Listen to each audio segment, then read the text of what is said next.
Hey, I'm Nicky Numbers, professional poker player, and today I'm going to show you some really cool chip tricks. We're going to start with the chip roll. What you want to do is get some small amount of chips, like 5 or 6 is usually good, and you want to start them in one hand, and then what we're going to do, we're going to start with one hand and roll them to the other hand, and then be able to easily pick them up. So the way you do this trick is you start with your chips in your right hand or your left hand, depending on which hand's dominant. Say your right hand, and you start with your chips in your right hand, and you want to hold them between your thumb and your index finger. And then what you're going to do is you're going to slowly release your thumb from the end so that one chip falls off, and then another, and then another, and then another, and then another, and then the last one. And the key is the angle of your hand. All you're really doing is releasing the chips. So I'm just holding them tight and snugly here and then lifting my thumb the slightest amount so that it rolls to the other hand. The part you're going to have to experiment with is the position of your hand, because if you do it too straight, they don't go far enough. If you do it too low, they could go really far. So you want to have like a nice 45-degree angle in your hand, ideally, and that's going to make the perfect roll. So try to get like a 45-degree angle and then just release from the thumb up and just practice hitting your other hand. Once you can do that, you'll be able to roll them all from one hand to the other. So another cool trick I'm going to show you is what I call a chip slinky. Remember a slinky where it goes from one step down to the next, down to the next? Well, that's kind of how this trick works. You go from one finger to the next, then over and back up. I always wish my slinky could go back up the stairs, but it never could.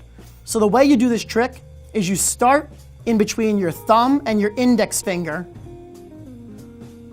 so that when the chip goes over, it hits the top of your finger in between your knuckles, in between this knuckle and that knuckle.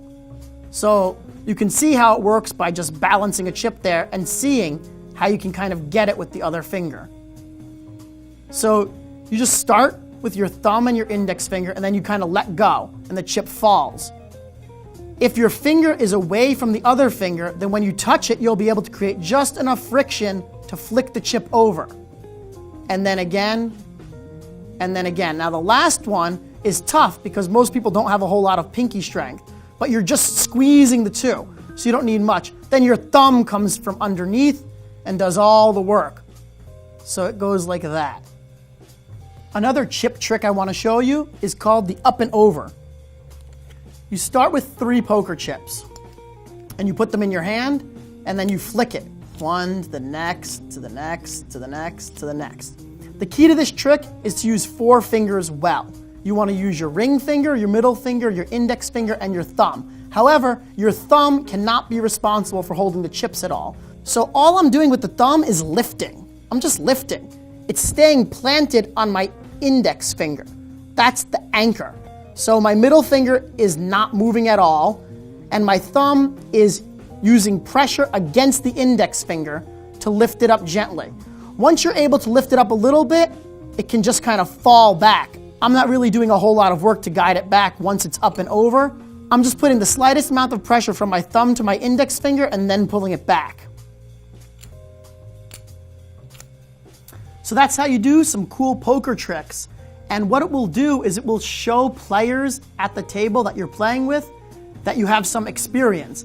Actually, before the first time I ever played live poker, I had only been an online player, and I learned some chip tricks and how to move my stack and bet before I ever played live poker. It made me so much more comfortable, and it gave my opponents the feel that I'd played a lot of live poker in the past.